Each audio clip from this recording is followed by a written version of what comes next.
The climax of the European golfing season, the Volvo Masters, live from Valderrama after the break. Eurosport Live.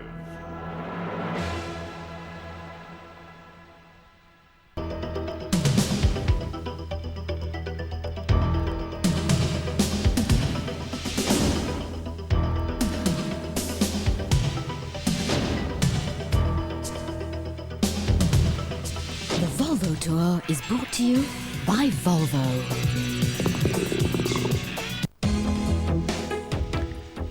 Good afternoon and welcome Europe to the second day of the Volvo Masters, the grand finale of the European golf year. Tremendous issues to be decided on Europe's #1 golf course, voted again the #1 Valderrama, and Sotogrande on Spain's Costa del Sol. Maybe #1 is also just about the toughest, and it was a hard day yesterday for the players. A little breeze coming up from Sotogrande off the Mediterranean. And of course Valderrama, 10 years old, redesigned by Robert Trent Jones Sr., looking out down across the old course at Sotogrande and out to the Mediterranean, and just a 20-minute drive up from the airport at Gibraltar, around about an hour, maybe a little bit longer down the highway from Malaga. Oh, yesterday it was the 17th that was making the headlines, redesigned, didn't meet universal approval, and this was Wayne Riley. He was in the water hazard. Shoes and socks came off and the ball went into the water, and there was worse to come for Riley because he'd grounded his club in the hazard, and that was a 9. And at one stage Riley was right up there with the leaders and then back in the pack. Anders Forsbrand out early in the morning with a round of 68, setting the pace. Jose Caceres in with a 69, but only 4 players under par and a score of 72, 73, even 74.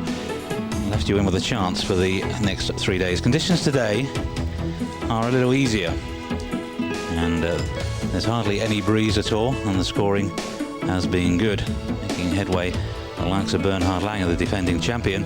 And important for Langer to do exactly that because he's third in the Volvo Order of Merit. Sam Torrance is the leader, ahead of Colin Montgomery. Torrance at a lead of under £4,000. And of course there's the Volvo bonus pool, and everybody wants the honour of being Europe's #1. So Torrance, Montgomery and Langer very much involved in the second day's action. Out in score order now, so the leaders are out last. Anders Forsbrand and Jose Caceres out, but you can see man making the move is Ian Woosnam. Woosnam's had a lean year, but the putts started to drop. Birdies at the second, third and fourth hole, and Woosnam was 4 under. Anders Forsbrand had started with a bogey, and he's just dropped another shot to the turn in 35 with a bogey at 9, sharing second place with Jose Caceres.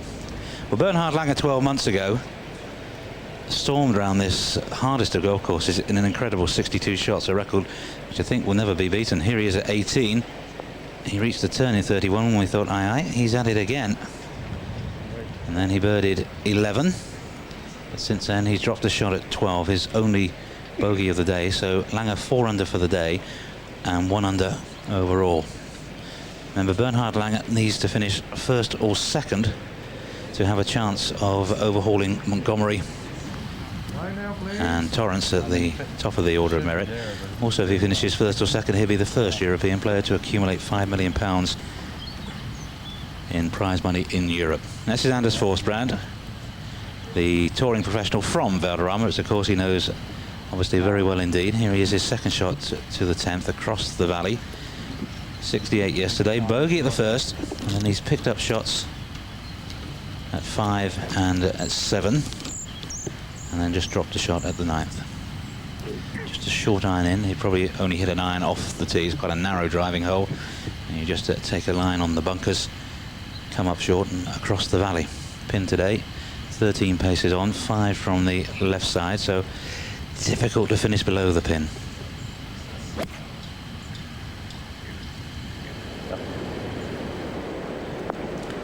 And that's just about perfect for Forsbrand. Well, what a way to start our coverage. I promise you some high quality golf. And this is Bernhard Langer, and it's a putt for a 5, so for his second bogey of what looks as if it could be a special round. Mind you, he was outscored by his fellow countryman, Alexander Cheka. And Cheka scorched to the turn in 29 shots, but he's dropped 2 so far on the way back. He's got a couple of holes to play. We'll have a look at him finish his round.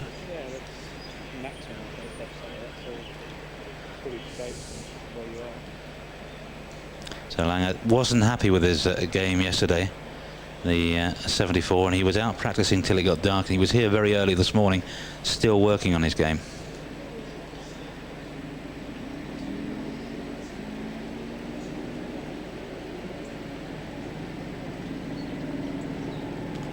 Well, in for the bogey 5. That's at 68. So Langer back in the thick of the action. Excellent second round of 68.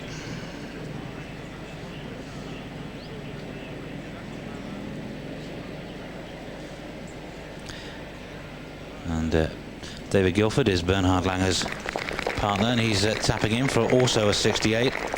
So 2 superb rounds of golf. Anything under par is most acceptable around Valderrama. The conditions are easier today. There's not much breeze. And our first look at the leader, Ian Woosnam. Second shot at the par 5 11th. See, up the hill to the highest part of the course.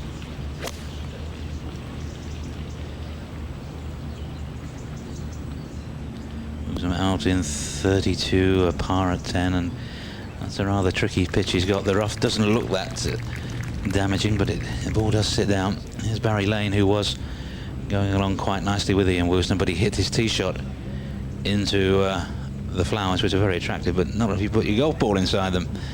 And he's had a penalty drop. He is 7th in the order of merit. Couple of second finishes in the past few weeks in Ireland and in Switzerland. Lost that playoff in the Smurfit European Open at the K Club to Bernhard Langer. Langer's 3rd win of the year. Now Colin Montgomery 2nd at the 13th. You can see 2 over.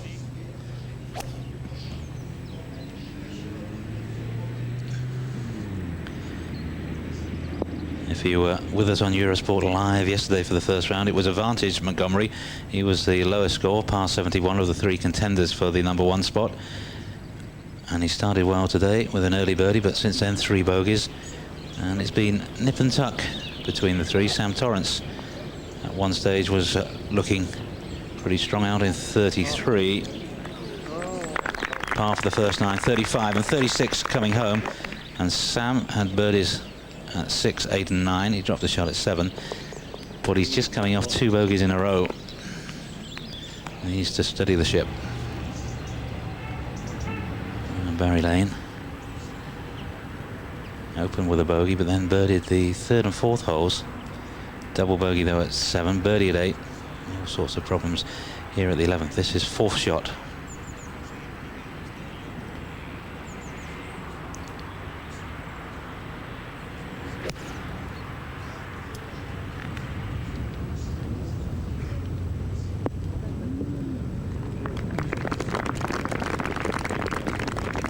Maybe a chance of escaping with a par. Got a lucrative end to the season for Barry Lane. Jose Caceres going home to Argentina on Sunday. You see he's left himself a downhill putt now. You see the ball marker of Anders Forsbrand.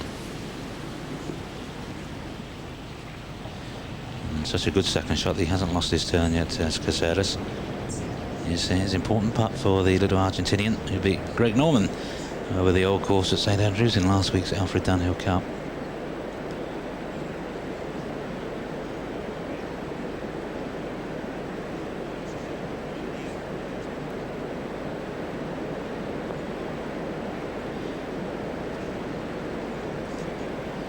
So Caceres will drop back to 2 under par.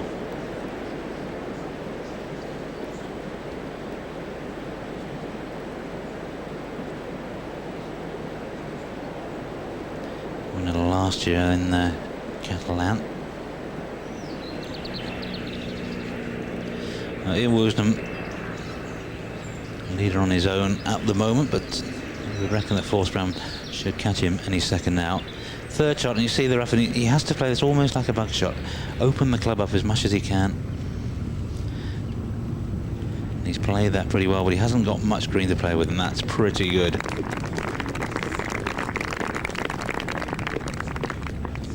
Woosnam's had his problems with putting, but this is the sort of course where quality from tee to green counts for an awful lot. You can't putt your way around this, you still have to putt very well. Oh, Forsbrand, who just couldn't miss anything in Berlin in the German Masters a few weeks ago. As you probably saw on Eurosport, one with the lowest winning total of the season. His first week with that new putter. That's an opportunity wasted. Still needs to be patient. He's only one shot off the lead. See, Alexander Chayka started birdie, dropped a shot at the third, then eagle, birdie, and a birdie at 9. He was out in 29. I thought, is the course record going to fall? But you can't relax on this course at all. Colin Montgomery then third at 13.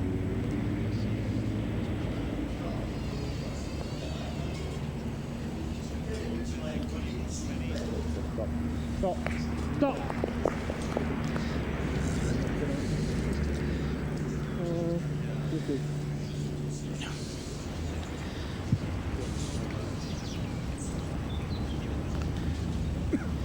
Barry Lane then to save his par.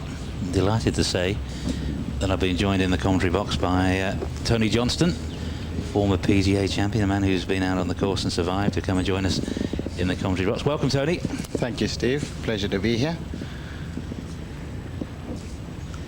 This is Barry Lane, who had a penalty drop, a wayward tee shot, and he's trying to save his par on the 11th. I thought he was going to do it.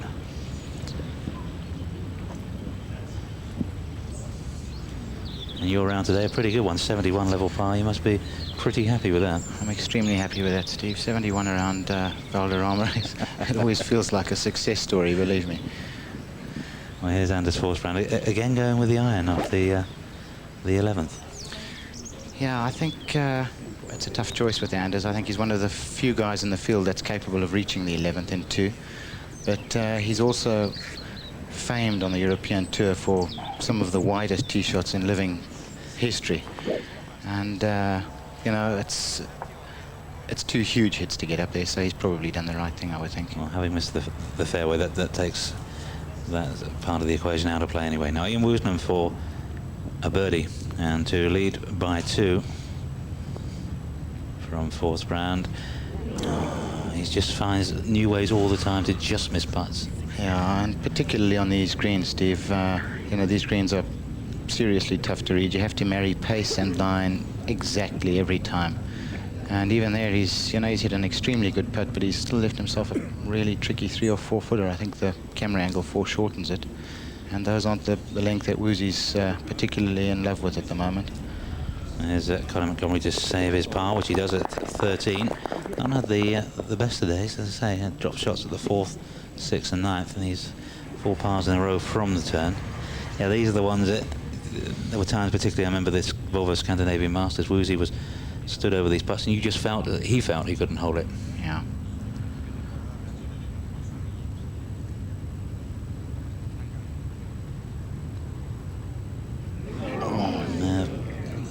Didn't really seem to do anything wrong with the putt. No, I mean, he's hit a really good first putt, and you know, you could see clearly on the screen there that his first putt went left to right. So obviously going back, he's going to hit the putt inside right, and it almost looked like it went the other way. There are a lot of very subtle undulations on the greens at Valderrama, and I don't think that's what Woozy needed at this particular point in the tournament.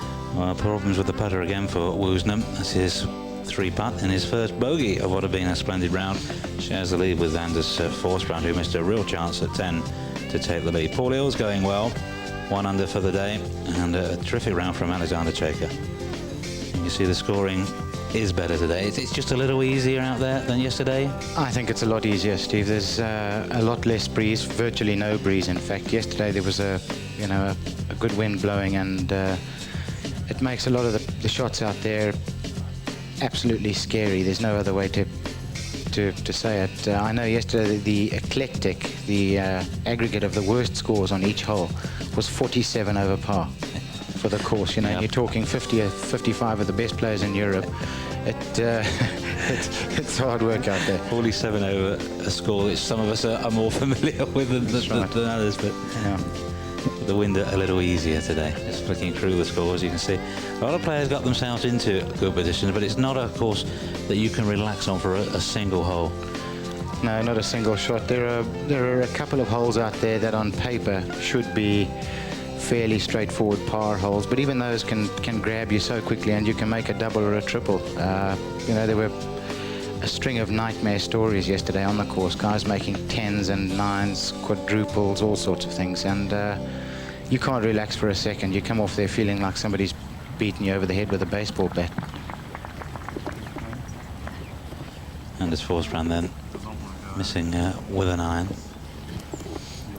This a hanging line, the fairway will run away from left to right, so he's got to hang on to this. I think he should be okay there. Anders can hit the irons an extremely long way.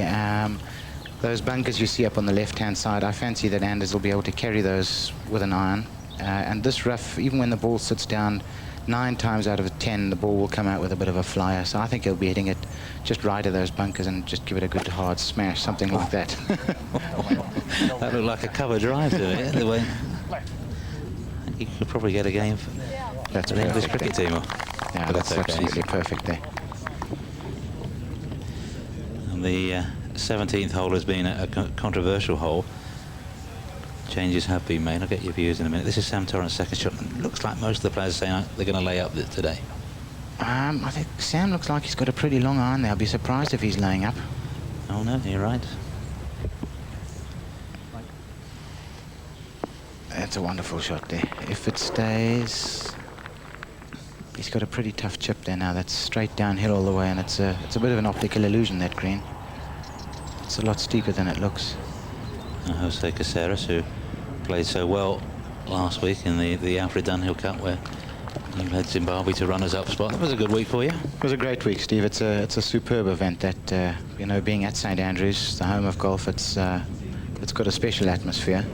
And you know, we didn't think we'd really want to beat the Scots because we didn't think we'd leave Scotland alive. So, you know, never stop the English, I have to tell you.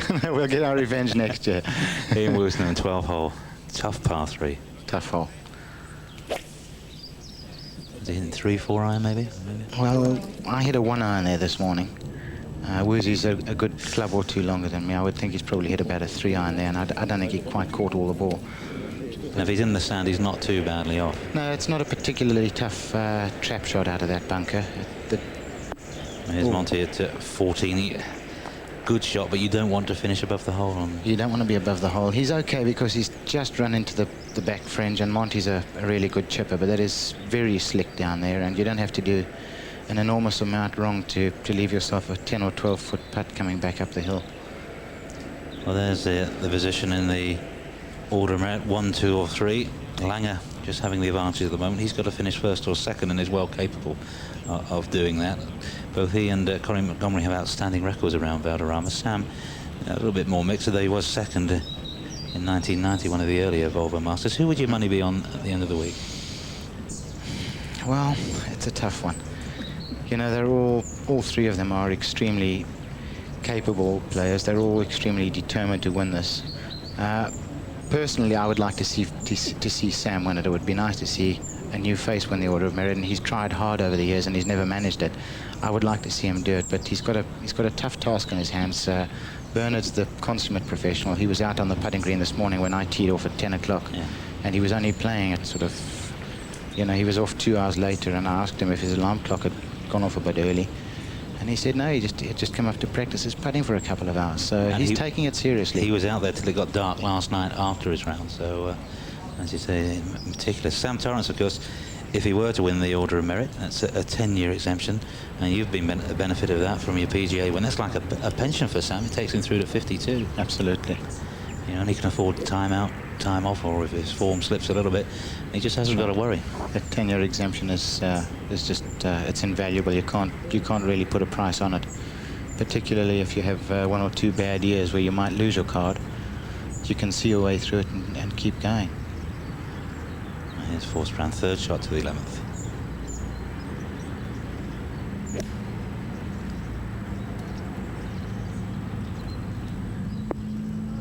Again, he's so close to the pin, and he's just got to be making those. Beautiful shot he's played there.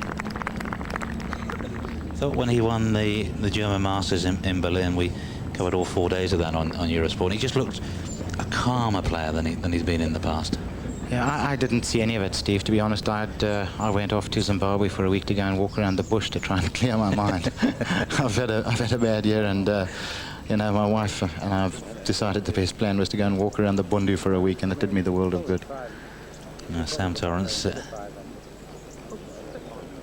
and Peter Heblom, who I think has gone into the water for the second day running. That water seems to collect anything, any shot that goes up the right there. I noticed yesterday watching coverage last night that Lange's ball rolled back in, and he dropped in the dropping zone on the left-hand side of the fairway, which you know, which is a pretty smart move. Yeah. I think to the back left pin position though, it would be a really tough shot today. But we'll see what choice he makes. This man's a gritty little player, Jose Caceres, a little fidgety, a little nervous looking, but yeah, he's, you know, I love to hear stories, you know, like his story. He comes from out in the absolute boonies in the middle of South America, and that's another good shot. You know, he's got a huge family. There's something like 10 children. I don't know how he ever got into golf, but a wonderful little story I heard the other day. He went back home recently, or at the end of last season, it's a European tour, and bought himself a car. And he normally gets a bus to the airport, which is about 6 or 7 hours away. Bought the car and realized he didn't know how to get to the airport when he was going there, so he had to follow the bus.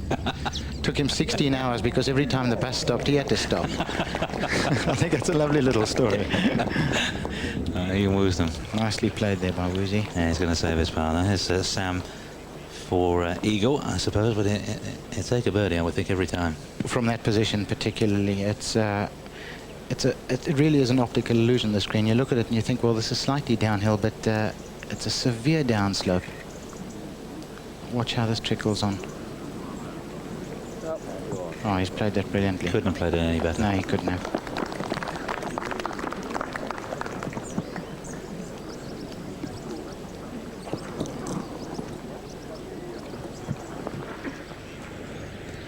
The last man to get into this tournament is Jean-Louis Gepi, the Frenchman. Got in when Jose-Marie Olazabal pulled out. He's making the most of it. This is for birdie at 40. Made that one. What a lovely putt. And there he is, 2 over. Very cheerful guy. He's always got a smile on his face. He's always got a nice word for everyone. He really is a lovely addition to the tour. He's playing with Colin Montgomery today. I'll tell you that Colin Montgomery got down into, as you thought he probably would, being such a good chip, and got his par at 14. Yeah, it's a great up and down there.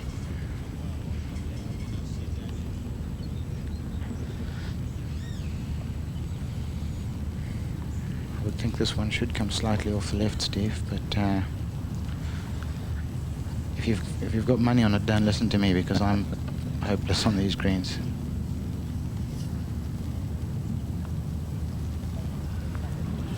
Turned a little bit, he's just overread that. And again, that's run further past than it looks, I believe. I think that might still be outside Anders' ball. This used to be such a severe green, used to fall away at the back, and 1 year Anders Forsberg, I remember putting to the top and the wind blowing it down. And that's right. He hit a putt from sort of 18 feet right up to the edge of the hole, and it ran back past him. And then he held the return putt. That's right, just as well. So this is another one of those for Ian Woosnam. Yeah, Wizzy's dreaded distance at the moment, but I think he might have collected himself from the last hole. I think he'll make this one. Yeah, great. Yeah. That was wobbly, giving him encouragement there, didn't it? Yeah, it sounded like it. Either that or he's encouraging one of the spectators to go and take a holiday somewhere more quietly. He's actually got a good record around Valderrama. People tend to forget that, but he was top 10 last year and 5th 2 years ago, and in the very first Volvo Masters in 1988 he shared 4th place. There are not many courses that Woozy hasn't got a good record on. You know, he just seems to be a bit down on himself of late, and you know, I think as soon as those putts start dropping, he'll be a world force again in golf. And Sam Torrance, he just pushed that one. only apart. And as Forsbrand then for the lead.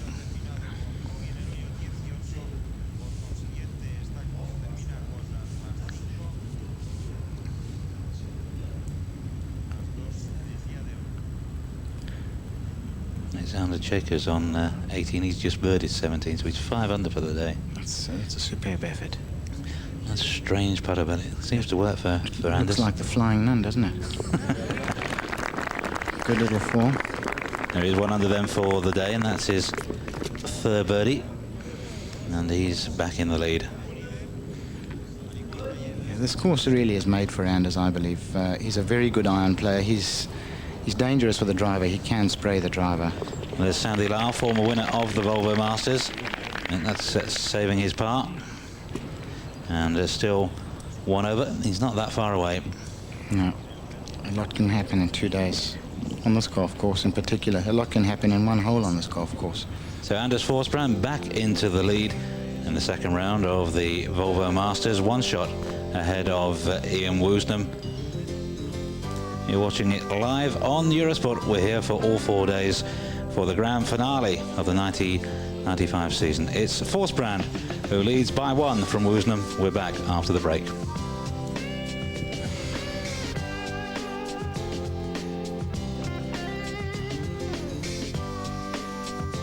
Welcome back to Valderrama, live on Eurosport, the 2nd round of the Volvo Masters. I'm Steve Beddoe, and with me in commentary is Tony Johnston, former PGA champion, and a man who's gone round this course in 71 today, and mighty pleased he is. Absolutely, Steve. Well, here we're looking at the 17th, which has been changed a little bit. It hasn't been universally popular with the players. I would say universally unpopular would be a better description. I'm not absolutely sure what Sevi had in mind there, but... well, he's denying responsibility now. Is he? I'm not surprised. Anders Forsbrand to the 12. That's again, he's a good long iron player. He really is. I was saying that just before the break, Steve. He's renowned for some very wide tee shots, but he's a great iron player. And around this course, you have to... It's like a game of chess. You have to position your iron shots. Well, he's leader by 1 from Ian Woosnam, and Ian Woosnam gone a long way left off the 13th tee. He's got a really tough shot here, Steve. He's a long way back. A lot of cork trees between him and the hole, and well, if he gets away with that, that could chase all the way down if it doesn't hit anything. Crowd groaning. I don't know quite what it caught. I think it looked like it just nipped a branch in front there. That was unlucky, because if it had missed, I think it could have run all the way down to the front of the green.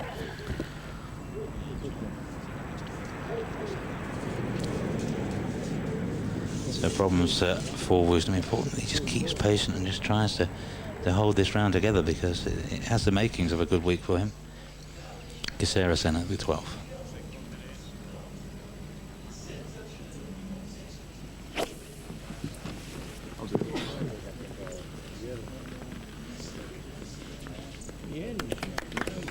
Now that looks a good shot, and in a way he's going to be glad to be in it. They've flattened this green out over the years, but that's still quite, from the back to the front, that's still quite a slope.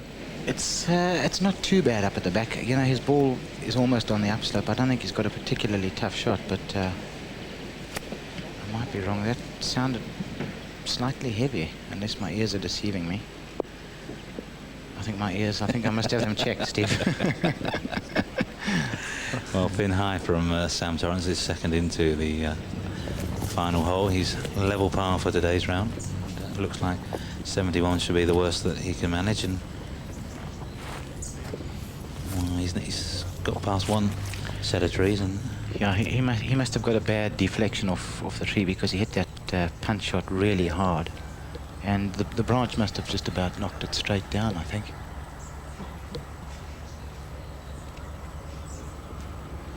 There's that wobbly, the caddy just pacing out the distance. The pin 23 paces on, and quite tight, you can see, to the left hand side, which makes it even harder. We go back to 12, and this is Caceres.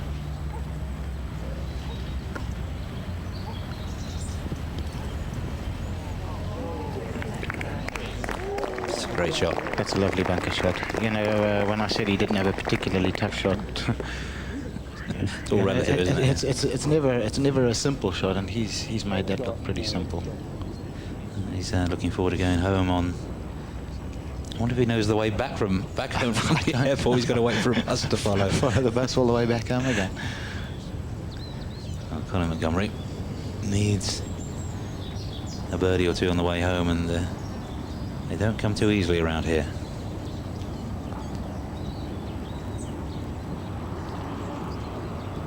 You see, just set that on its way, and it. Yeah, that's the problem on these greens, Steve. You know, he's hit a decent putt there. He's only missed the hole by an inch left, and he's now left himself, you know, another difficult 4 or 5 footer. It's kind of long putt for Anders Forsbrand, but he's up the slope. It's sort of, it's uphill 2/3 of the way, and then it drops off slightly away from him and a little left to right, I believe.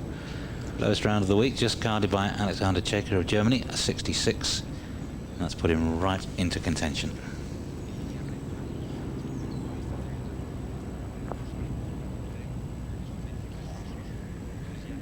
Well, that's got a chance. Oh, not quite. Super putt from there.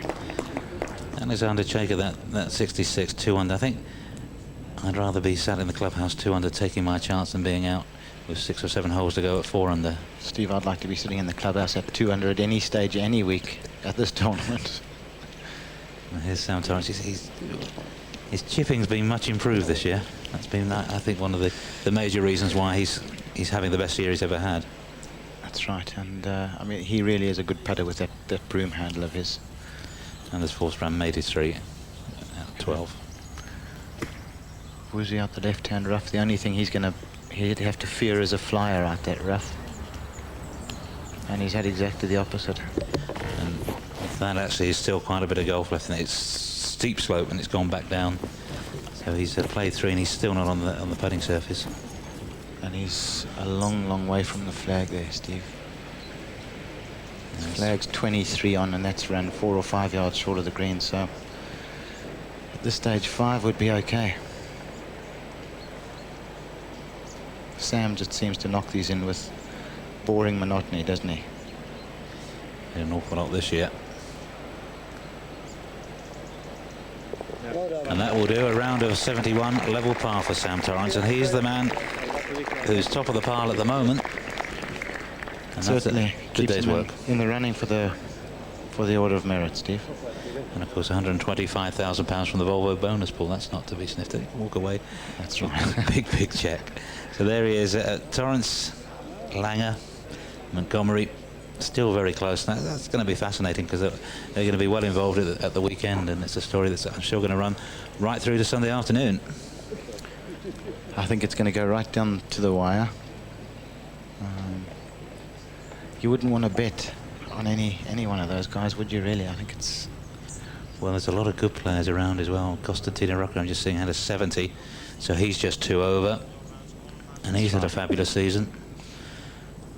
Now, Woozy's already played, and looks like he's at the back of the green by the sprinkler head there. So he didn't take too long on that 4th shot, did he, Steve? No.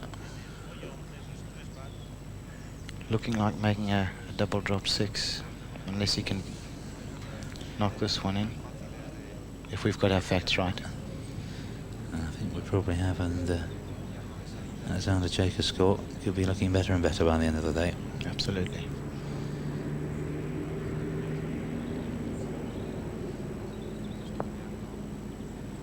Just sets it on the way. He's got that one. Oh, that's an important putt. Oh, that's a big putt there. That's a real nerve settler.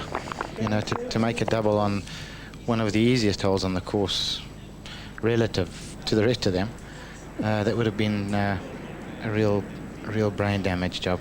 And here's Paul Eales on the 15th, regular in the Eurosport commentary box. I've told him I don't want to see him this week. I want to talk about him, not talk to him.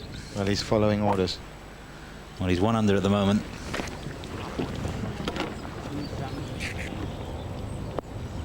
He's striking the ball terrifically well the last few weeks. Made a good finish in Berlin to get here. Needed to be top 8 to make it to Valderrama, and was tied 6th. And Montgomery, of course, pulled out of that tournament after the first round with problems with his left wrist, which I don't think are completely resolved even now. I don't think so, no. He was complaining about it last week in the last round of the Dunhill Cup. 16. There used to be bunkers down there, and a lot of balls used to finish in there. And if he just about holds on, that's okay. That'll be fine then. The flag is on the right-hand side of the green, so he's got a good lie, I think, with Monty's iron play, a good birdie opportunity. Miguel Jimenez, the leading Spanish player here this week.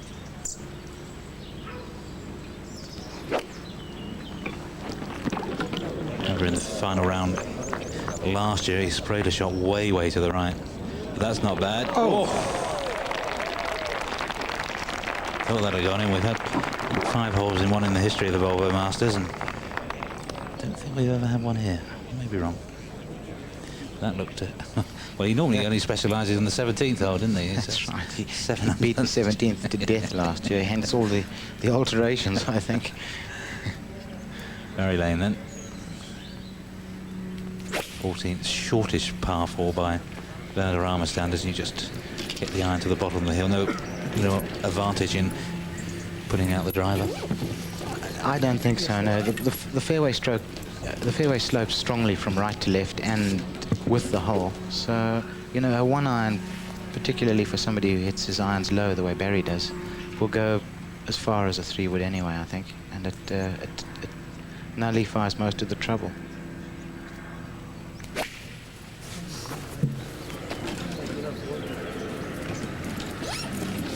Well, that was important for Ian Woosnam just to keep that one straight and in play after being so wide at the last hole.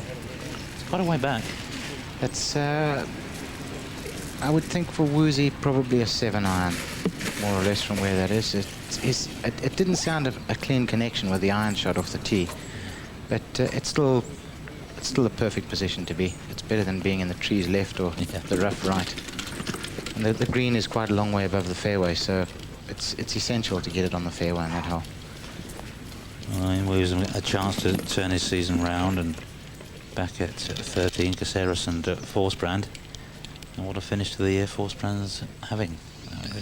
In real terms, he's bidding for back-to-back wins. That's right. And I'm sure there will be a little battle going on to be top Swede in the Volvo Order of Merit, and I would think so. at the moment Anders looks favourite to collect. I wonder if the fact that Anders wasn't in the Dunhill Cup team last week, if that may have spurred him on to prove a point. Yeah, because he was a member of the team when they won in '91. And that's right.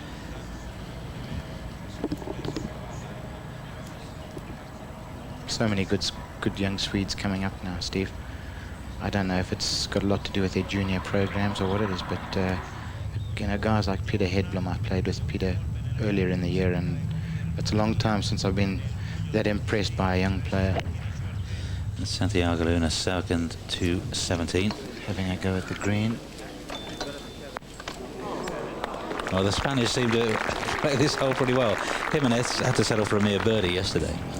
Must have been disappointing for him after his albatross and eagles and things he had last year. Caceres has gone right off the 13th tee, and again the trees, cork trees coming into play. I don't know if he's far enough back to go over it, Steve. I think maybe a little... He's had a go over the top. Kelly looks a bit anxious. Has that gone away to the right? Well, that's not bad from there. He's done well from there. That's and his chip is uphill. He's chipping the ball uphill now. So now Paul Eels. 1 under. Good chip. He's left himself an uphill putt. And that's the ideal place to be. That hole is cut on a very severe slope.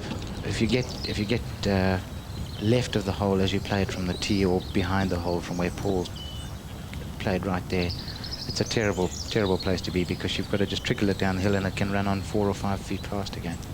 Well, excellent tee shot from Anders Forsbrand. Couldn't be better. Get an idea of how the the green slopes. I mean, he's got that sort of cricket follow through that seems to be developing. And right over the pin again. He's hitting his irons very straight. Absolutely arrow-like, aren't they? He's got a very strange follow through, Anders. His right foot doesn't come off the ground until very late in his follow through, and it looks cumbersome. But who can fault the guy? He's producing the goods. I won't be able to get to this. Again, a good shot. And Shot there. Uphill putt, he's left himself. so there hasn't been that much wrong with Woos's long game, but it's just when he starts missing the putts, I think it puts the pressure on the rest of his game, and that's when he gets one or two problems. And Colin Montgomery at 16.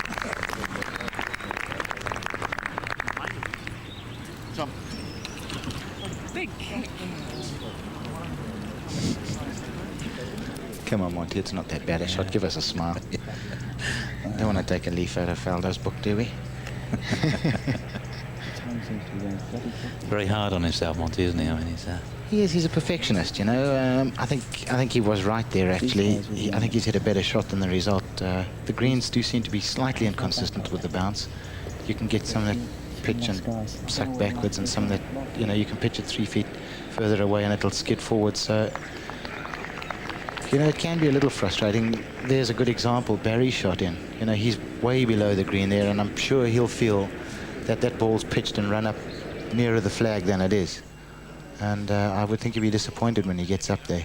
this was Jimenez's tee shot at 15 and worth the second look.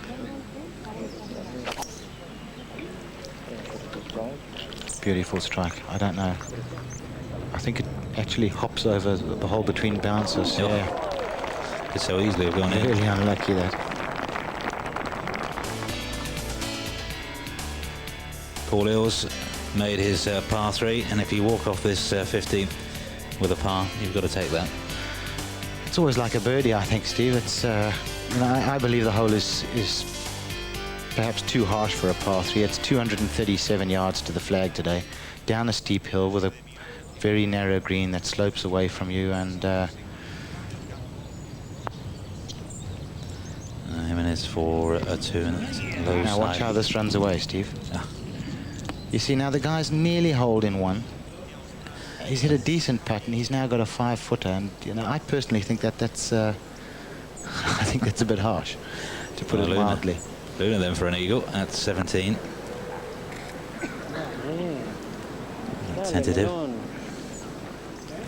I can tell you that Jimenez did make his 3, which was the very least he Did he? deserved. That's justice. That's justice then.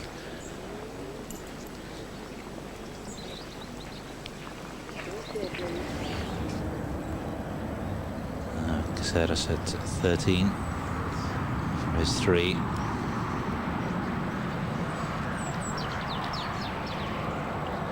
This is another little putt that can be a bit slippery towards the end, Steve. Oh, he's done very well there. Lovely touch. So can Montgomery pick up a shot here at 16?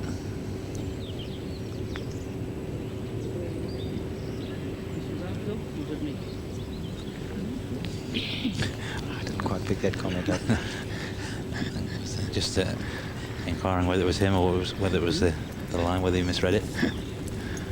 He's actually great fun to play with, Monty. You know, I think Monty gets some stick from the press, and occasionally he does put his foot in it. But then when you're in the limelight as much as he is, I think that's inevitable. But every time I've ever played golf with Monty, I've had a really good time. And he's a great player. Fabulous Anybody player. would argue with that. No, he lets the clubs do the talking. Well, if Anders Forsbrand can make this and open up a 3-shot advantage. I think he'd be a tough man to catch after that. Yeah. Missing right.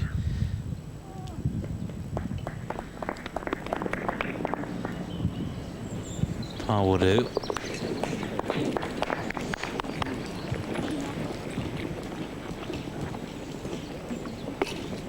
Out comes the banana. William woos them up the green at 14. Same line, I'm assuming that Barry Lane's putted. It was the same sort of line, so he might have just learned a little. Yeah, I would think it looked like Barry was putting virtually over Woozy's marker there, so he must have learned a bit. Howard Clark has finished with a 70, and Sven Struve likewise. Jesper Parnevik a 70, Peter Hedblom a 70, so scoring quite tidy. Mark James at 73, which at one stage looked as if it was going to be a lot better. Started well. Now can Woosnam make 2 in a row? He's disappointed with that, but he's not putted that badly from that sort of range. It's been sort of 6 4-footers that he's struggled with. That's right, and if you see where Barry's just put his ball down, yeah. he obviously misread the putt by a good 3 or 4 feet, and it's very easy to do on these greens, Steve. Well, Luna for a birdie at 17. And problems at the par 5 on the front 9. Double bogey 7 at the 4th. Was out in 38, but he's picked up 3 birdies on the way home. He's 1 over for the day.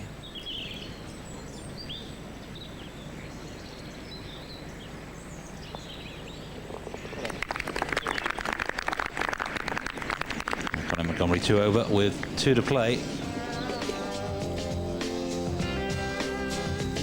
He's 6 shots off the pace now. Anders Forsbrand still setting that pace, as he has right from the early part of day 1. He's 2 ahead of Alexander Cheka. Cheka, 66, marvellous round of golf. Ian Woosnam still in there, but the boat is rocking a little. Jose Caceres 2 under. Paul Eales has been the steadiest player. And that's not the kiss of death on him, but he's had 1 bogey and a couple of birdies. David Guilford there as well, and so is Bernhard Langer. We'll be back at Valderrama after the break. Don't go away. See you then. Ian Woosnam, tee shot at 15, 2 shots off the pace, which is still being set by Anders Forsbrand. Woosnam needs a good shot here. Almost got it, he's left it below the hole, and now it's starting to run away. It's a pretty tough putt from there, Steve. It is uphill, which is one advantage, but it's extremely slow up there, and it's got a big swing off the Sandy Lau. Sandy. Looks like he's got the putter working again. Sandy Lau 1 over now. It would be really great to see Sandy Birdie 4. get back to his former glory days. Yeah, he's one of the most popular guys on tour. He's always got time for everyone. There's Paul Eales. He's going to work hard the winter in this short game.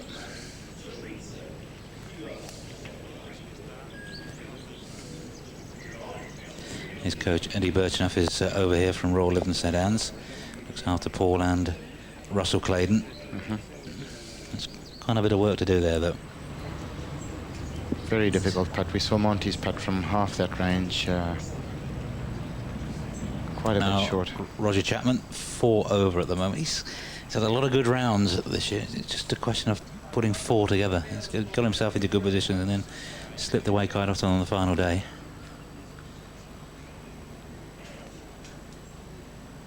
He's 3 over for the day. Can he get 1 back? Just bubbled a bit. Sliding away.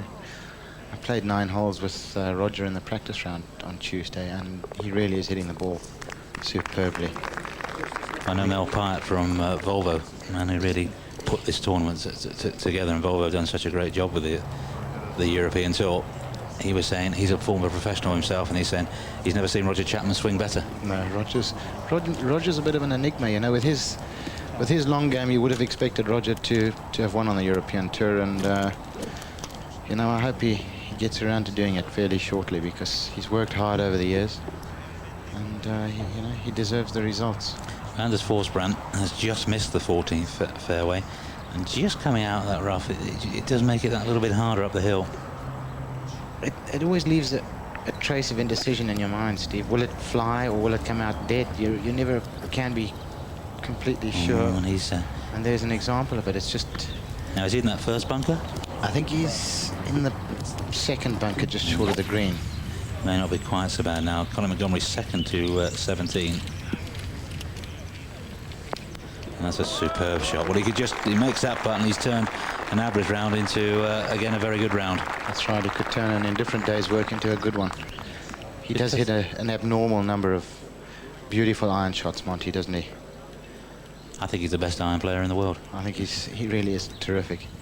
He's not disgusting with the putter either. Well, he keeps saying he keeps missing putts, and just as well, because I think, you know, when you hit your irons as well as Monty does, he's giving himself so many birdie opportunities. You know, the more opportunities you have, the more putts you feel you're missing. You know, he always feels that he's putting badly, but with his results and his performances, believe me, if Monty says he's a bad putter, he's definitely on the wrong planet. the scores over in America in the Tour Championship. Ernie Els there with a 71. Vijay Singh, who's played here in the past, a 69. And Billy Mayfair leading the way. Who's your money on, Steve? My money's still on Ernie. Ernie, I played so well at Wentworth a couple of weeks ago, and it's a good time of year to be running into a little bit of form. It really is. Well, we're all wondering when Ernie will run out of form. You can't ever see it happening, can you? Not for a few years, for sure. He'll be down in Sun City. I know this man, Ian Woosnam, is going down to Sun City. Very difficult putt here for Woozy. That's the danger, you see. If he gives that putt a ride and hits it 4 or 5 feet past, he's looking at a 4 putt. So you have to leave it short of the hole. And, you know, it's so easy to do that. Leave yourself a 5 or 6 footer up the hill. And it's a bender. It's a tough putt. He's left himself there. It's a tough putt for Paul Hills as well. Slow down. That's not bad from there. No, that's not bad. He's left himself an uphiller return. Right to left uphiller, which the majority of guys on tour would prefer. This 17, Colin Montgomery's got a putt for eagle. Talking about the changes, but just take us, as we watch Monty's shot again, just take us what the changes actually are this year. Well, primarily they've put a whole lot of humps and bumps in the driving area in the fairway. It looks like they've buried a herd of dead elephants, to be honest. I don't really see the purpose of it, because the hole is shaped left to right, and it's, you know, it's a good par 5. It's a good opportunity for guys to make a birdie, but they've also put a strip of rough at 300 yards, which basically, it doesn't penalise powder puffers like me, but it does penalise the longer player. And you know, I think length should be an advantage if you're long and straight, and they've put the rough right across the middle of the fairway, and I really don't see the purpose in it. That's still to come for Paul Hills, and we're returned to 17 and the changes they've made by the green in a while. It's Hills. That's a tremendous 2-putt there, Steve. Tremendous 2-putt from the back of that green. He's a tidy player. He's talking to him, and he was a bit down on himself by saying that he's not had as good a year as last year, but he has a chance this week to turn it round, and a good finish, and he could be above 35th where he finished. That's right. Last year. This putt of Woozy's will go in. Yeah. I was going to say, if he tiddles it up to the hole, it's a severe swinger, but he did the right thing there. He gave it a good positive effort in the back of the hole, and you know, I think that's where a lot of weekend golfers fall down, from 4 feet. On the majority of golf courses, if you hit it inside the hole and firmly, the putts will go in. If you die them at the hole, they've got so much more chance to break away. I've always been a firm believer that, you know, straight and firm from 4 feet doesn't miss too often. This 17th hole, whatever you say about it, provided us with some great television yesterday. Oh, sure. One or two of your boys suffering, but it did look a little bit unfair the way that balls from what seemed quite good shots were rolling and finding the water. Langhoff, for example, went on the right, and there was nothing to stop the ball trickling down the hill into the water. That's right. I think a bit of rough, you know, on the upslope at the hazard would not be a bad idea. But I think the main gripes have really been the humps in the fairway, because you can hit a good drive and the ball can squirt off all over the place, and then you're forced to lay up.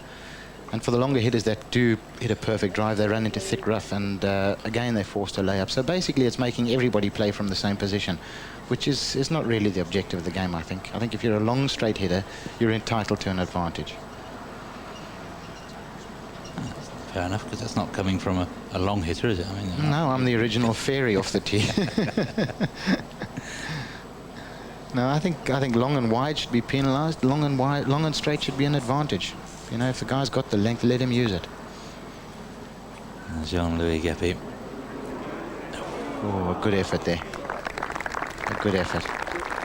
Well, he's obviously enjoying playing with Colin Montgomery, and a little bit of the gallery going on with him. Delighted to actually be here. He's Sure. the last man to get in. 51st in the Volvo Order of Merit.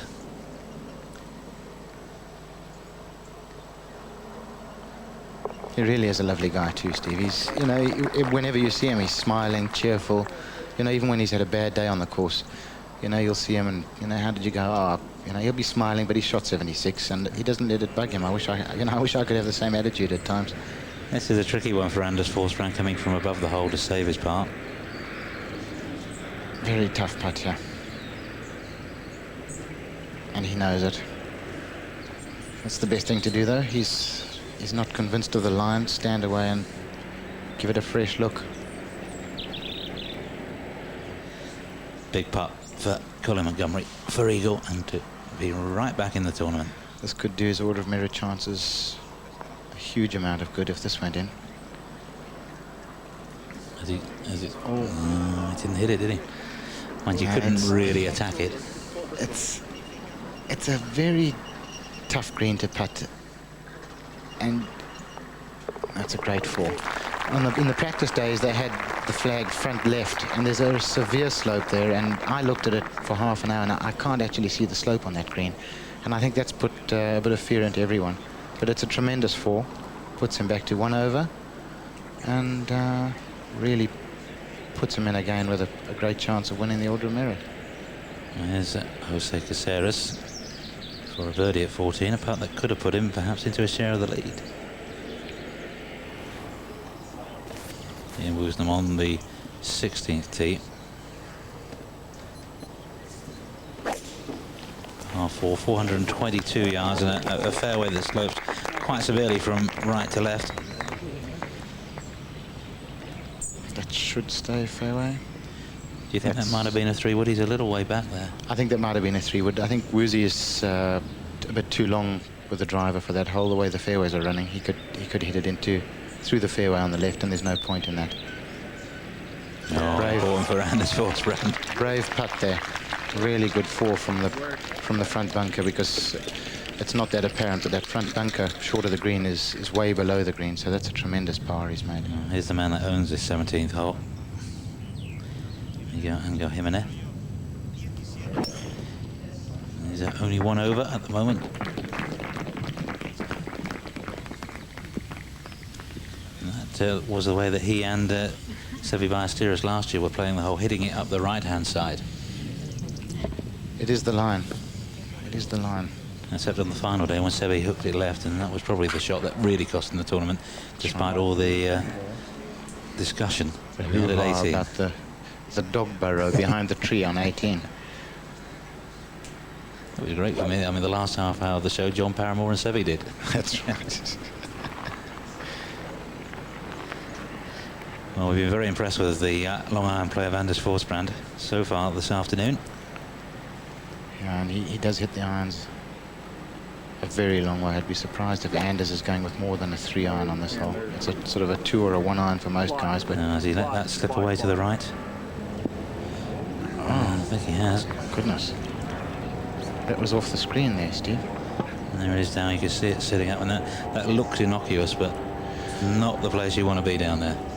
It's quite wet down there as well. It's a bit boggy down there, but saying that, he's still got an easier pitch than if he had hooked it up the left-hand side of the green, Steve. If you miss this green left, you're doing well just to keep it on the green. It's almost an impossible chip. So from there, he's pitching into the slope of the green, off an upslope. So he's got a good chance of up and down here from there, but he did hit that a long way offline. Well, Jose Caceres had a birdie 2 here yesterday, and there weren't too many of those about. You started double bogey, you were telling me. You then wonder if you can get the first plane home. Around Valderrama, when you start off double bogey, you know your back's to the wall for the rest of the week. And the car park always does look like a good option after that. But, you know, you've got to stick it out. Well, you're here for the all 4 days, no cut. And, that's right. It's one nice thing about this tournament, Steve. It's guaranteed money. You know, you can shoot, as has been done over the years, 38 or 40 over par and still make a check. It's not too often you can Wayne do Westner that. was it last year or 2 years ago? Wayne Westner had a nightmare. That's right. There've been a few nightmares around this golf course. Short, quick tempo to the swing. Very quick tempo. It looked like it was on a good line. That's a super shot again. Lovely shot. He's left himself the best putt uphill. Now Paul Eales, 17 up, out of the rough. Will he be laying up? Out of, yeah, I believe so. That rough can really cling around the golf club and snag it, unless it was lying particularly well. But no, that's the sensible play. You know, that rough really can wrap itself around the club head, and the ball will always come out straight left into the water. And he doesn't want to throw away a good round, I mean. Absolutely. No, he's done the right thing there. Well, this hole probably shouldn't suit Conor Montgomery, the shape he normally uses at a tee shot, but he doesn't always hit it left to right, does he? I mean, he can move it the other way when he has to. He's learned to move it right to left over the last couple of years, but oh, he's hit that way, way down. He's actually flown those trees on the corner, I think, which is a long carry. It's not in my repertoire, that's for sure. You remember 12 months ago? Remember this shot? You've seen it a time or two since. Absolutely. You never get tired of it.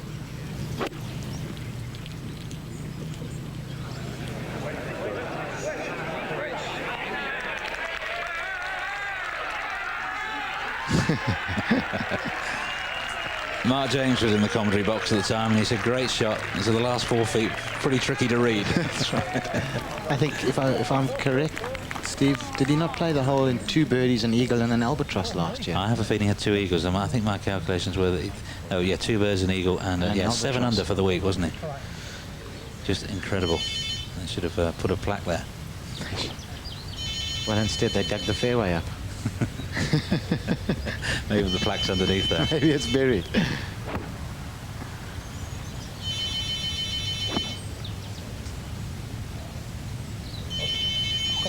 The nice thing about this this course and Mr. Patinia, the owner, you know, he's prepared to do anything it takes to make this, you know, reputedly one of the best courses in Europe.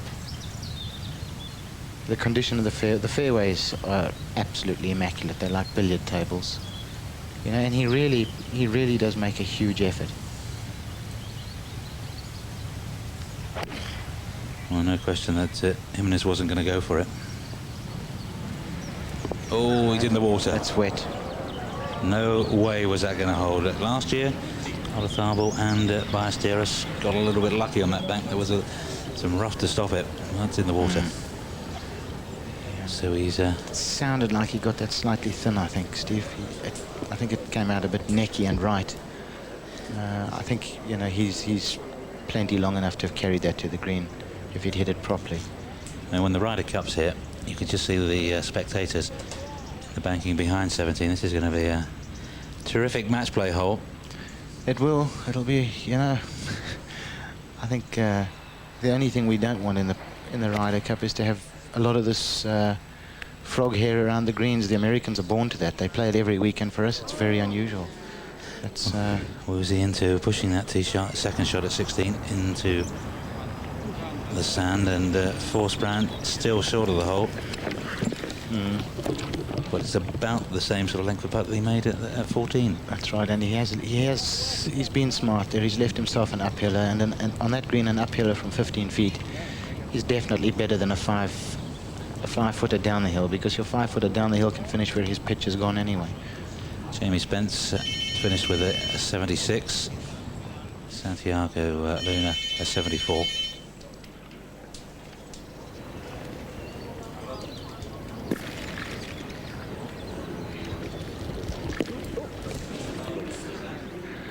A little bit short there. Looked like Woozy got that slightly heavy. Unusual for Woozy. He's renowned as a very good bunker player. He won't be too happy about that. No.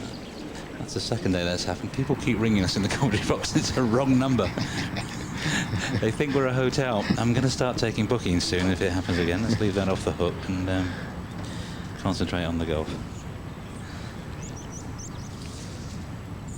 Gutierrez for a birdie after a really super tee shot. The difficult part of this is actually getting it up to the hole. It's a very severe slope, and then I thought it would go on a little bit more, and it pulled up fairly quickly. Well, it's Steve. If you get it past that hole, you know it's hard to explain to the viewers how severe that slope is. But if you do give that putt a bit of a run and hit it 3 feet past the hole, it's a real knee trembler coming back down, and it's a potential 4 putt every time. So a 3 there is always good on that 15th hole. Sandy Lar finished with a par and a 71. Good round from Sandy. Roger Chapman, a 74. Woozy for par. He hasn't hit it.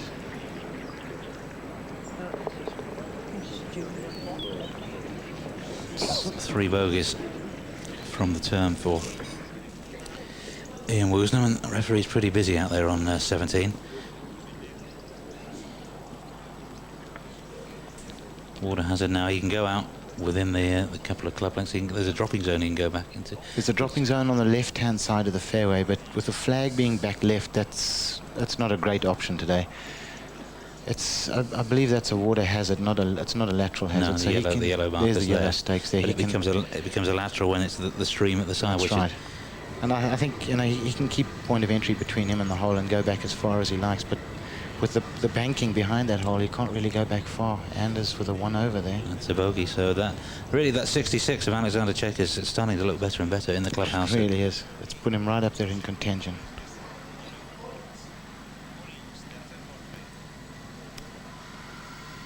And Paul's been telling me that from about 100 yards in, that's where he feels he can improve his game. If he picks up a shot around just through working, that's what he's going to work on in the winter. Makes a huge difference over a season, a shot around. When you look at the stroke averages, yeah, you know, from 71 to 70 is a big difference money-wise.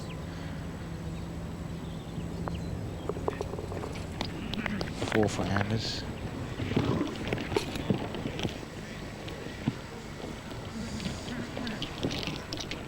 Not happy. Now, a huge drive by Conor Montgomery at 18. That's a huge tee shot he's hit down there, and I'll eat my hat if he doesn't get this within 15 feet.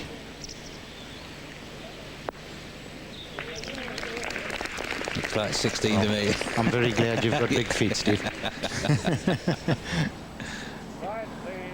Now this is a difficult shot here, Steve. It looks pretty straightforward, but he's coming off a downslope. He's got to carry it to a green that's raised above him, and it runs off steeply down to the hole. So you don't have to actually do a lot wrong here to chip this right across the green and be close to the far hazard. I'm not wishing that upon him, but oh God, I should have shut up. Yeah, it's just not easy. So he's played 4. Yeah, it's amazing how the screen simplifies things. Everything looked nice and flat and straightforward there, but he really did have a difficult shot there.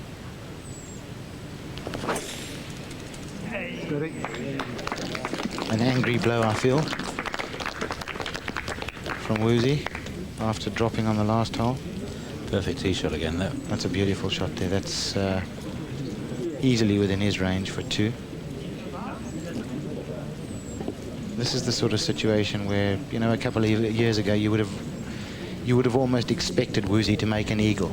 Yep. You know, he'd drop a shot, he'd be a little bit hacked off with himself, and you almost had a feeling that he was going to just rip an iron in there to a couple of feet and just whack it in the back of the hole. Do get the feeling that he's getting a bit of desire back in recent weeks, getting a bit interested in the game. It's probably got to him, and he looks like he's gone to work. You can see it in players, can't you? He's got the spring in his step, you know, when he takes his glove off, he rips it off instead of just sort of trickling it off his hand. He really does. He looks like he's got a bit of the fire back in him again.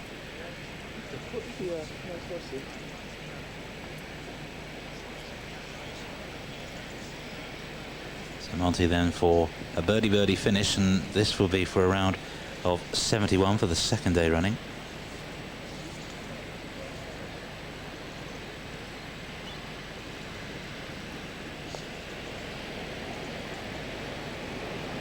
Keep going. Just needed a touch more. 72 is not too bad, but no, it's no disaster.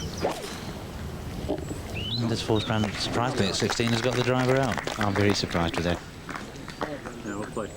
You know, he hits his irons such a long way, and he's so straight with his irons, and he's never been great with the driver, direction-wise, and that is one hole where you have to keep the ball straight. That does surprise me when you see him hitting irons off holes like 11, for instance, the par 5. Paul Earls just set that on its way, and if he makes that for his 5, he really would have worked hard for it. He's not really hit a bad shot. He hasn't, no. Colin Montgomery made his par 72, par also for Jean-Louis Guepi, 72 for the Frenchman. Jimenez playing 5. It's a wonderful shot. Wonderful shot. But a 6 on this hole must feel like an 8. After last year's performance, it must do. You see where the spectators gathered around, and it's one of the best viewing holes.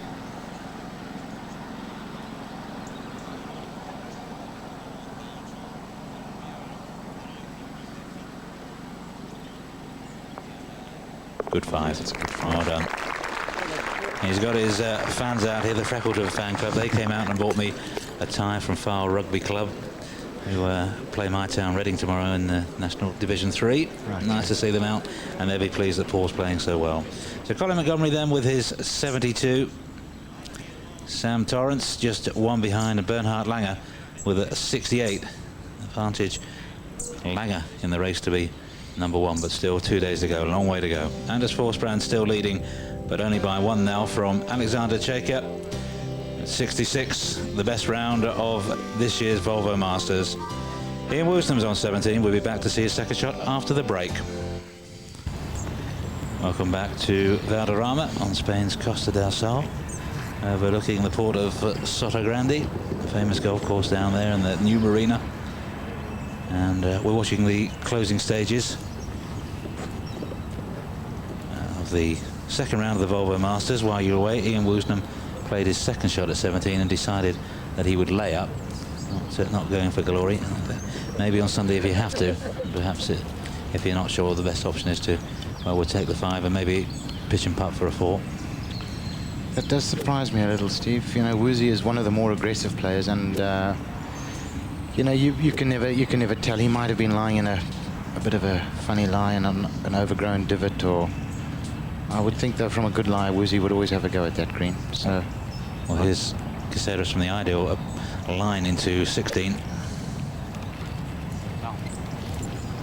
He's telling it to get down, and he was right.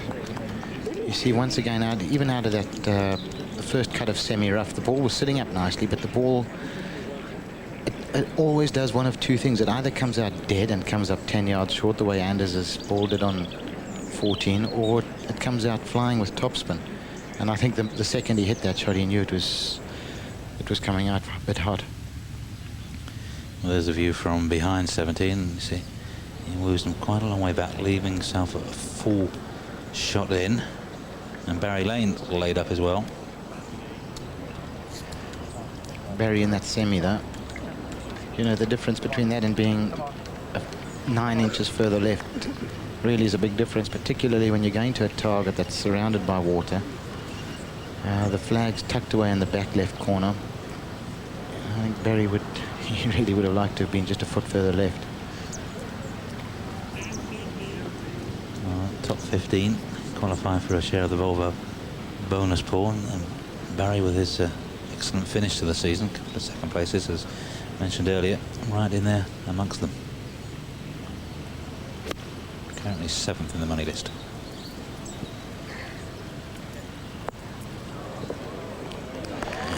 Well, Tremendous shot. He's got that to spin from the semi. Tremendous shot. To get that to spin out the semi is, you know, Barry's one of the few guys that can do that. He's very steep on the ball. He comes down very steeply and catches the ball first and really accelerates through it.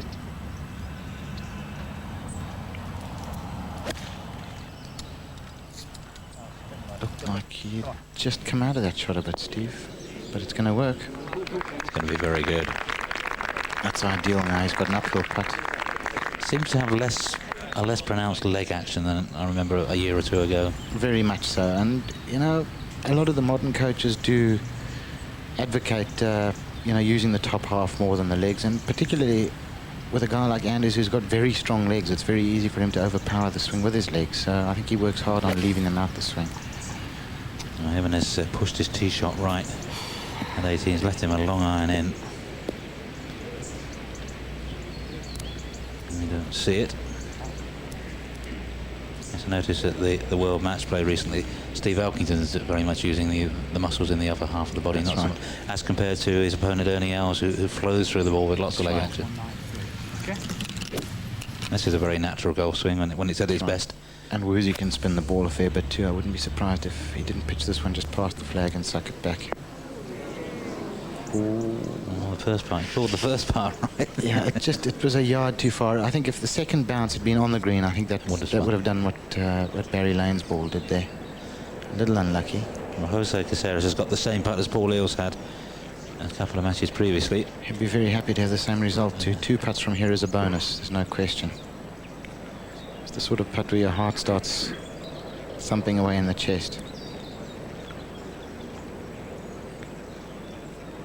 I suppose if he were to make it, he'd be joint leader. Maybe not for long, because Forsbrand is quite a bit closer. Yeah. I think he'd take 2 from there if you asked him right now, though. Yeah. 1's a bonus. You see David Guilford playing with Bernhard Langer, the 68s. They've had a good day. Jose Rivero's fired a 65 round here in the past. Langer shot 62 last year, didn't he? Yeah, incredible round. I don't think you're ever going to see that again. No, I personally think he walked off after the 15th and just didn't tell anybody. It's the only way I can see to make a 62 around here. Hitting this a good 4 or 5 feet left here, Steve. And it's sort of slightly up and then down and off the left. It's a tough putt. It's going to die below the hole. Camera angle foreshortens that. That's still quite away from there. He's got a bit of work there. Little left to righter. Now I fancy Anders to hold this putt. Any particular reason? Just a feeling. I think it's that stage of the round where you know, he knows that if he knocks one in, it's going to start pushing. Well, it is, because how difficult is Pushing this the shot other for Ian boys. Woosnam? This is a tough little shot here. He's played it brilliantly. I think he's Oh, holed look it. at that. Oh, Great little shot he's played there. Just nipped it off the top of the turf. what I've seen of Ian Woosnam, if the hole was a fraction of an inch bigger, he could have had a great season. Absolutely. And here we are. This putt that Tony Johnson has told you Anders is just going to knock in. I fancy him to make this one, Steve. A little off the right. Looks like he's got quite a clean line there. No visible spike mark damage.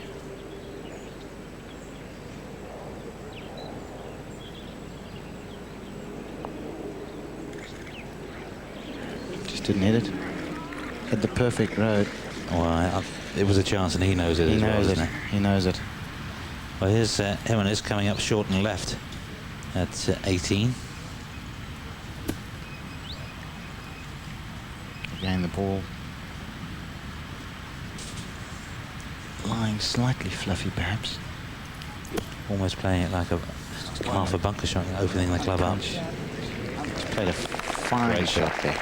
That's a great shot. He tied 4th here last year, and he's got a pretty good record over the years. Yep. Well, 5 will do in the circumstances. 5 will do.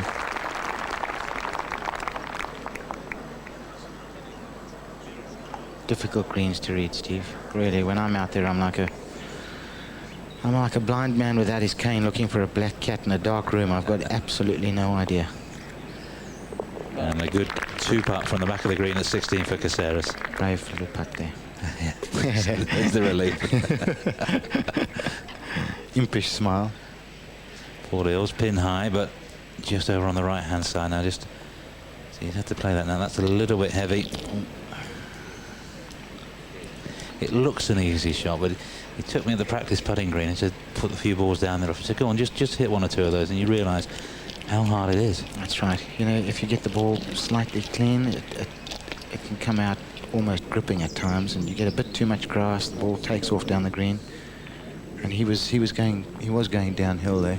Jimenez will be happy because Paul's putting straight back up his line, so he'll be doing a bit of homework on the read.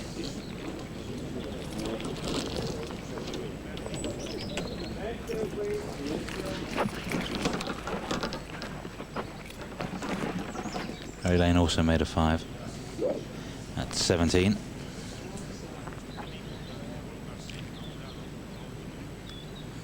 Barry hits his drives with a very, very flat flight, very low flight. So I'd be surprised to see him whacking it over the corner tree the way Monty did. Who's that wandering up on the... It looks like the prof. He caddied for a long, long time on tour. Yeah. And if he was on the tee there, he'd be shouting at himself now, get out the way. Barry will hit a hard, long draw around these trees. It's my fancy for him. Nice call.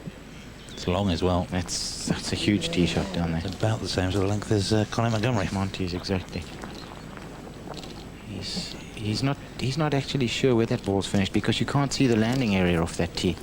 You know, you hit that shot and you're always standing there with, you know, half an ear listening for a clatter in the trees. He'll be very pleased when he sees where it is, though. He set up a really nice open second shot. That Woozy's going to try and fly the trees. Woozy can rip it over those trees comfortably, I think.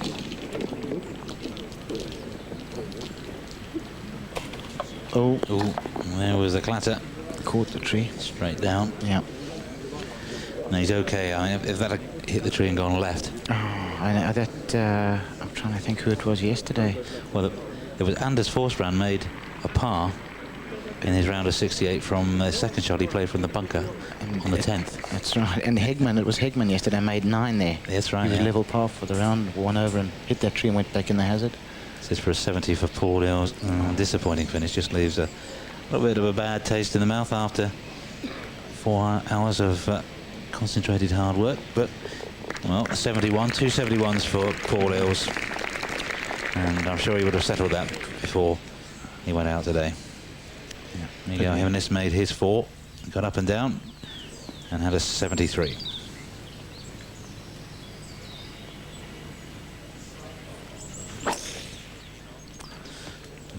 That gone away to the right. Up in that semi, and there's the ball of Anders Forsbrand, already played and in pretty good shape. It's a big hit down there. I think Anders will be having a go at the green. I'll be surprised if Gutierrez does. So Anders Forsbrand perhaps will be taking on the 17th. He's leading by 1. Disaster might be waiting at 17. How's he going to fare? Well, we'll find out when we return after these messages. Alexander Chaker, the best round of the week in scoring terms. A round of 66 that's looked better and better as the afternoon's gone on. Second round of Volvo Masters live on Eurosport. Second round of the Volvo Masters. You've enjoyed our live coverage on Eurosport.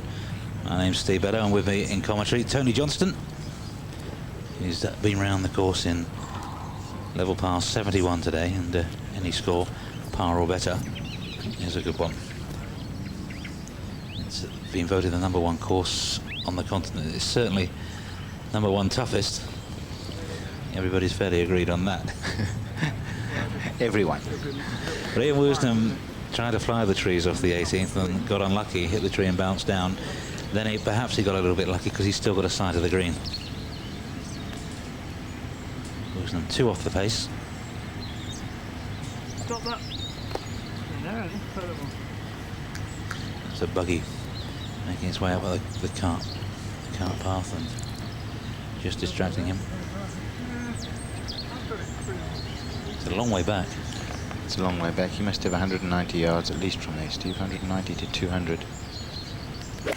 For Woozy, probably a hard 5-iron out the rough or a smooth 4-iron, and he's not happy with it. It's gone left. Well, he'll be happy now. That's okay. That's a good shot. Still got a difficult putt, but he's on the dance floor. Caceres Laying up for 2.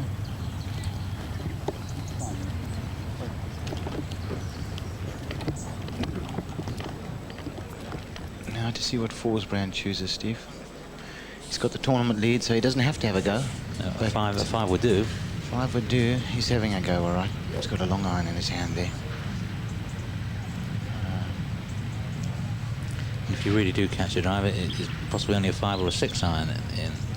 Yeah, that's right. I would think for Anders, a good 4 iron from there. I think he'll get it home. I think he'll be aiming right at the middle of the green to give himself a bit of leeway. Sounded solid enough. Right. Now he's got a tough shot. A really difficult shot now. He's got a couple of choices. He can bump it into the bank, but the fringe grass is pretty thick. I don't think there's enough room really to flop it up on top and run it to the flag, or maybe he'll give it a smash with a putter. We'll find out in a minute. Barry Lane, long drive at 18.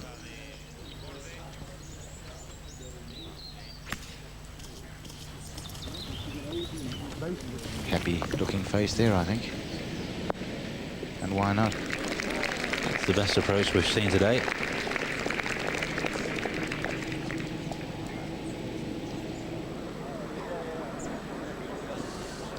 I suppose Anders would have been thinking, you know, the percentage shot is to be big. You're dead if you're short, but that's what makes the hole so difficult. And you see 8 wins on the Volvo European Tour, 8th in the Order of Merit as well, and ranked 72nd in the world. He's been a pro since 1981, and the last 3 or 4 years have been a bit patchy. So that win in Berlin was a very good win. He played well all 4 rounds, and there were lots of players around him playing well. That's right, and it's a great confidence boost, you know. And I think often when you see a player win a tournament like that after a bit of a bad spell in his career, you know, it spurs him on to greater things. And this is how 17 used to look. Now they've got the strip of rough across at 330 yards. They've put a whole lot of humps and bumps further back in the fairway. They've taken out these bunkers and put them further right of the fairway. And just short of the bank, short of the green, and over to the right. That was rough, and now they've cut that back as well. And there's that collar of rough they put across the middle of the fairway. And they only had the hole the way it was for a year or two. Sebi redesigned it. It didn't used to be That's water right. No. on the hole. I think personally the only thing they really needed to do was get those cross traps out in the layup area, and there was nothing wrong with the hole. I don't know if change for the sake of change is always a good thing.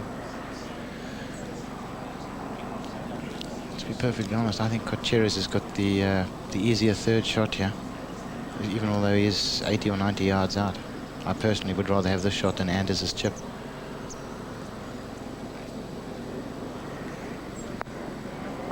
Lovely shot. Lovely shot. You see, for Anders to get inside that ball, he's going to have to do something pretty scary.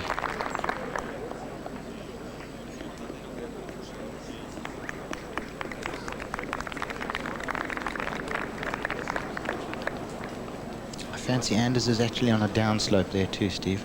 There's a little gully over that green. It slopes off the green and then back up a hump at the back. Yeah.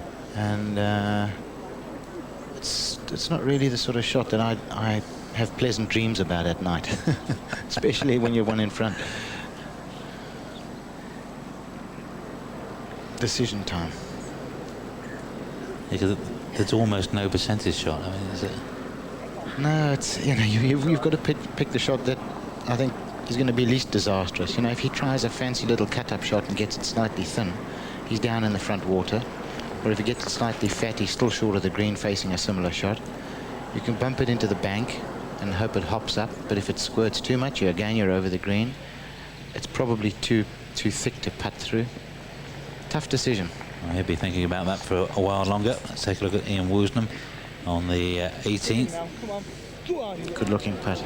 No, go on, if that gets it. Well, he's left himself a simple one. He's very pleased about that. That's going to be a round of 71 for Ian Woosnam. At one stage threatened to be better, but it's still a pretty good effort. And Woosnam, well, he's right up there. And is going for the bump and run here, Steve. He's done extremely well there. Super shot. That is just an absolutely wonderful golf shot. Takes a lot of courage too, because if he'd erred slightly on that, he was going to leave himself short of the green. Harry Lane's made a par 4 at the last for a round of 74, 3 over. So just these two now left out on the course.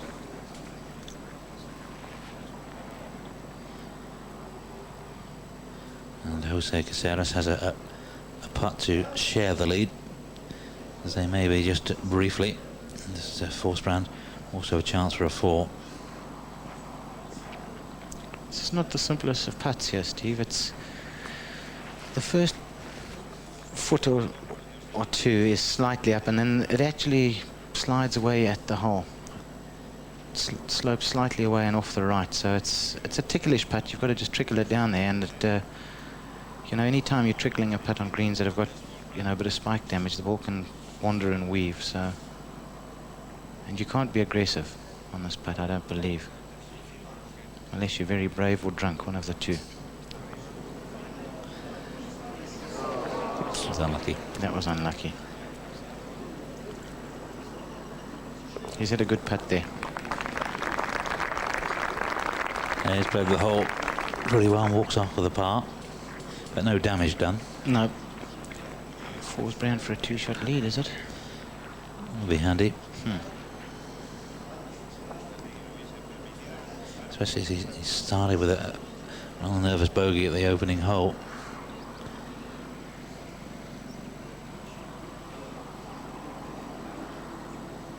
It's a 4-4 finish for a 70. Good performance. That putter he's got, I think he used it for the first time in the German Masters. I saw the chap with the back foot of them by the practice putting green here at Valderrama. They're odd looking putters, but they are. Have you tried one at all? No, I haven't, Steve. It's taken me a year to get comfortable with my putt. I finally have, so I'm just keeping it in the bag now.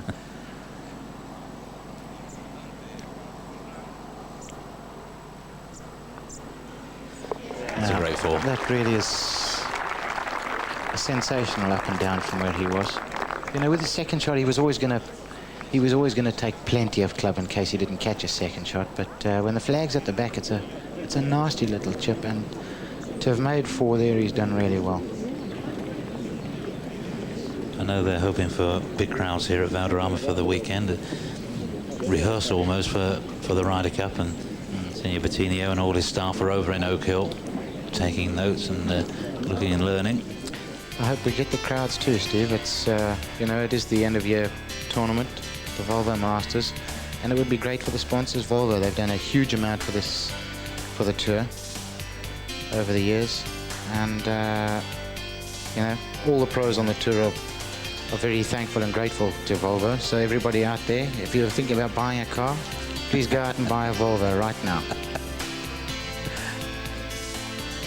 In a way, it's the end of an era, because it won't be the Volvo Tour next year. It will be the PGA European Tour again. Volvo will still sponsor their 4 tournaments and still provide courtesy cars, and though I'm sure the tour will go on from success to success, I think people will look back on the Volvo years as a golden age, when standards in all sorts of areas for the players was just taken to the highest level. Absolutely, and through really a long depression, Volvo have kept us afloat. They've really made a difference to our tour. And as with the iron, I don't think that's a surprise to anybody.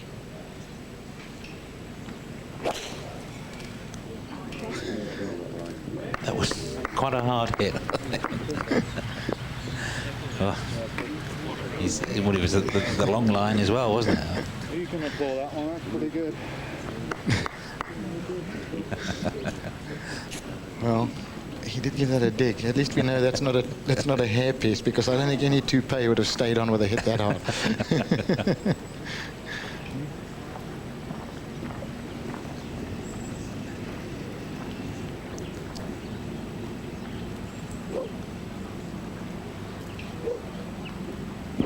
What's the difference between his practice swing and his full swing here, Steve? The difference in tempo. it's a very fast, quick swing, which is great for him. That's his natural tempo. Now he's hit the tree now. So that's not good there. He's trying to find out where that's gone. Oh. You know, I think talking about tempo, a mistake that a lot of amateurs make. You know, you're reading golf magazines and golf articles about take it back slow, swing it slow, swing it slow. It always helps, but if you're a fast person, you've got to swing it fast. Great up and down at 17 for Anders Forsbrand, and as a result, he's 2 shots ahead of Alexander Cheika in the clubhouse with a round of 66, and Jose Caceres in a little bit of trouble on 18. We'll be back with the closing action of the second round of the Volvo Masters live from Valderrama in just a while. Stay where you are. Welcome back to Valderrama, the final match of the day on the final hole, second round of the Volvo Masters, the grand finale of this year's European golf year. And Jose Caceres found quite a bit of trouble on 18, hit the tree. With me in commentary is Tony Johnston, who's just manoeuvring back into his seat. Just trying to get my yardage book out of my pocket here, Steve, just to work out how far he's got there. That's hit the tree on the corner and actually bounced back and left into the trees. I was in those trees this morning, but I was about 40 yards further up, and I was going in with a good 5-iron. He's got to have at least, I would think, 230 yards here. He's got an overhanging tree in front of him. There's James Stewart, the general manager at Valderrama. Busy 2 years ahead for James and all his staff. The Ryder Cup here in 1997, and at dinner last night with Richard Hills, who from the PGA European Tour is very much responsible for organising the Ryder Cup. He tells me that tickets for the 1997 Ryder Cup will be on sale from May, and they'll be announcing an address with a PO box number probably in March of next year. And don't worry, as soon as that information is available, I'll give you that on Eurosport. Saves you writing. You can't get tickets at the moment, but they will be on sale on May, and there'll be straight admission tickets. There'll be packages if you want them, but you don't have to take it. So that's good news. If you can make your own arrangements, you can get down here from wherever you are in Europe and watch 3 days of what will be tremendous golf. We just know it will be, because the Ryder Cup is always that way. That's right. So that's May for Ryder Cup tickets. The PO box number and address as from around about February, March, and we will bring you that information on Eurosport. Back to Jose Caceres. He's going to try and hook this one round and chase it up. Steve, I'll be very surprised if he gets to the green from here. I think you'd need arms like Schwarzenegger to pull this off. I think he'll probably be laying it up short and up and downing it. Oh, he's got that chasing up. He's actually done extremely well there. He's hit that a good 220 yards out of rough, under and around trees and all sorts of things he's had to contend with there.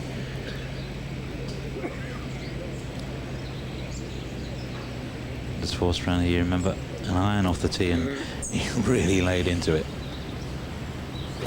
Here he is coming out of that semi-rough. It really doesn't look, you know, he played on courses where the fairways haven't looked like that. I mean, it looks pretty innocuous, but a lot of these shots do jump. And Anders hits his iron so hard. You know, he's prone to flyers. I've played with Anders a fair bit, and I've seen him hit a lot of serious flyers out of semi-rough, but he looks like he's trying to cut that in to maybe get some of the spin off it. If it stays there... Yes, trickling back a little bit. Just trickling back, but not too bad.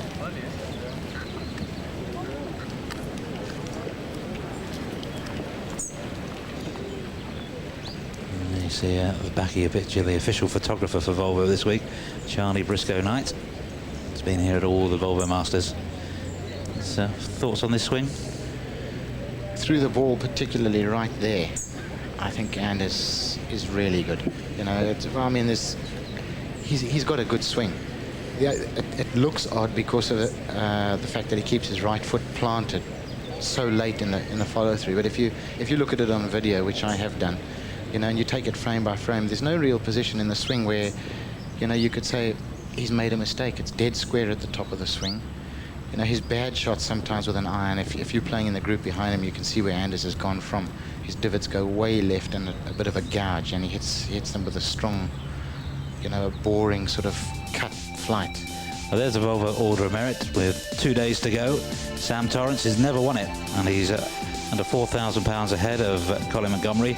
Bernhard Langer, with a strong finish to the season, particularly with that win at the K Club, has given himself a chance of stopping Torrance or stopping Colin Montgomery, completing a hat-trick of Order of Merit wins. Costantino Rocca has had a fine year as well, and he's had a useful round today of 70. Barry Lane we've seen with the 74. Michael Campbell, great newcomer addition to the tour from New Zealand. There's only a couple of players have won the Order of Merit 3 times in a row. Severiano Ballesteros, of course, and Peter Oosterhuis, who's in one of the other commentary boxes here, who actually won it 4 years in a row. Some feat, isn't it? Yeah. He feels he did it about 15 years too early. You can see his point. You know, the money's increased radically over the last 10 or 15 years. You know, thanks to people like Volvo and thanks to our PGA staff, who I think have done a brilliant job. Ken Schofield and his team have done a supreme job over the years.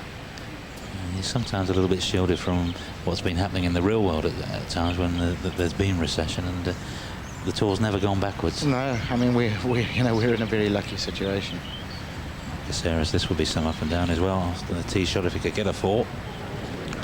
I think he just might. Or a 3, yeah. Well, he's got that one for around a 71 level par today. His 9 brothers and sisters will be sitting at home, all holding thumbs for that putt there, Steve. I think 3 of the brothers are golf pros. Oh, are they? I didn't know that. Yeah, that's very interesting. I always wonder, because apparently he comes from a town, way out in the boonies. You wonder how they got involved in golf. I mean, that is the great thing about the game. You can play almost anywhere in the world now, That's right. and you can play forever. So I know we're biased, but I think that's what makes it the greatest game in the world. I think you're right. You may not always agree after 18 holes around here. There are times this year where I might have shot you if you'd said that to me, Steve. But, I'll have chosen a moment. When you look at the overall picture, we're pretty lucky to be doing what we're doing. Well, here's the leader of the Volvo Masters, Anders Forsbrand. Interesting there, Steve. He's got a putt just left of his own pitch mark there. Obviously, he can't repair it until after he's hit his putt, but I fancy he'll be going slightly left of it.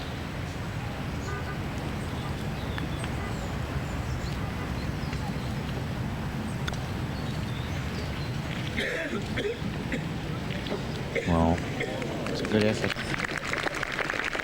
Just outside Caceres' ball.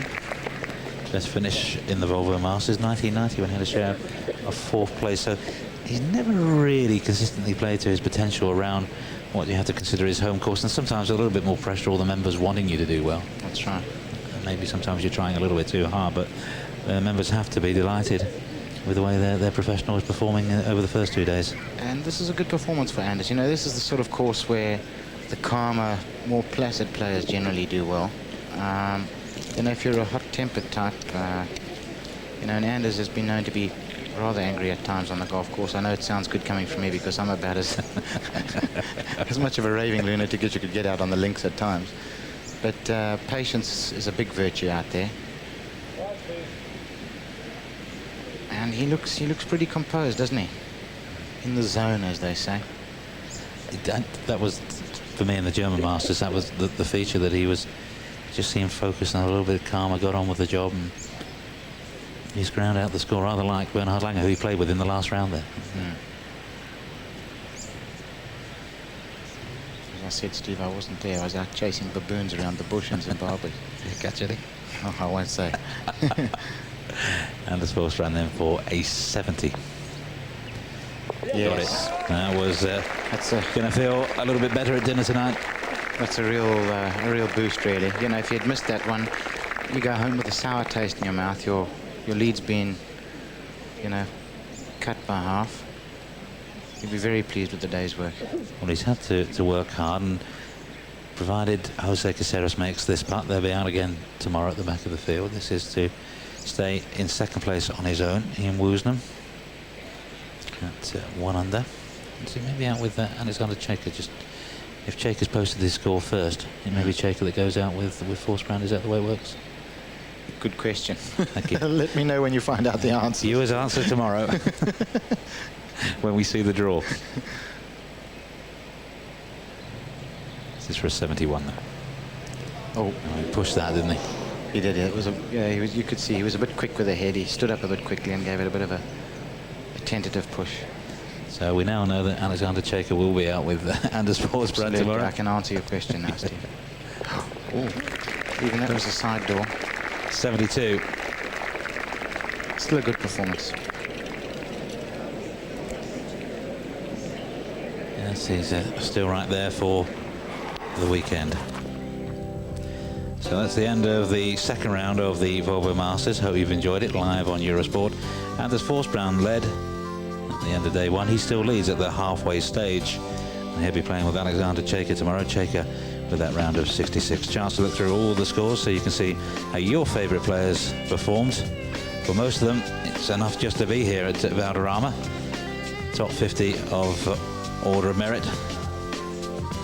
One-time pair, Ulrich Johansson, mixed front nine for the Swede. He had an 8 at the par 5 and any number of birdies. Mark James, who was in the commentary box yesterday, may be back tomorrow now. He started well and it fell away.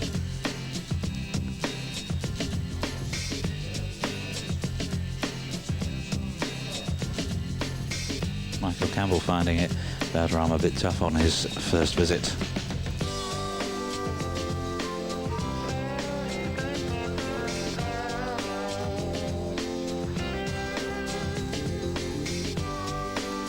The course is 10 years old. This is the 8th Volvo Masters. We're back tomorrow afternoon, 3 o'clock Central European time and 2 o'clock in the UK and Ireland. It's the final weekend of the Volvo Tour. It's going to be terrific. Thanks to Tony Johnson. See you tomorrow from me, Steve Beddoe. Till then, goodbye.